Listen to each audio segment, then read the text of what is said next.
স্বীকার করলে একটা দলের নিবন্ধন বাতিল হয়। আর কত বাংলাদেশের মানুষকে নিষ্পেষণ করলে একটা দলের নিবন্ধন বাতিল করা হবে।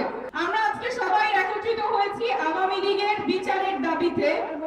যেই দল বিগত বছরগুলোতে হাজার হাজার মানুষকে গুম করেছে, খুন করেছে, কন্যা জানে না পিতা কি এখনো বেঁচে আছে না মারা গিয়েছে, রাস্তা থেকে উঠিয়ে নিয়ে গেছে, এখনো জানে না পিতা কোথায়।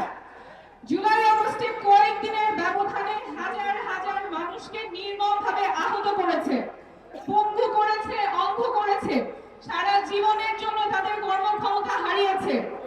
সেই দল নাকি নির্বাচন করবে। রক্তের দাগ এখনো শুকায় নাই, আমার হাসপাতালে ভাইয়েরা এখনো কাতরাচ্ছে, কোনো বিচার নাই, কোনো অনুশোচনা নাই। সেই দল নাকি নির্বাচন করবে।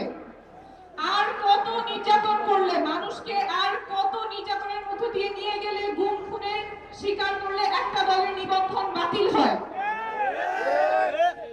আর কত বাংলাদেশের মানুষকে নিষ্পেষণ করলে একটা দলের নিবন্ধন বাতিল করা হবে।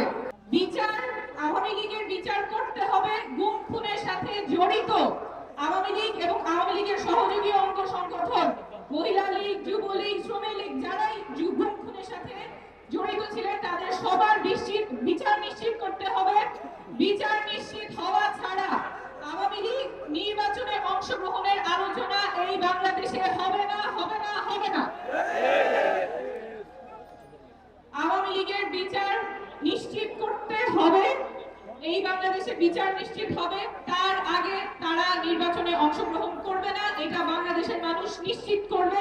ইনকিলাব জিন্দাবাদ। সবাইকে ধন্যবাদ।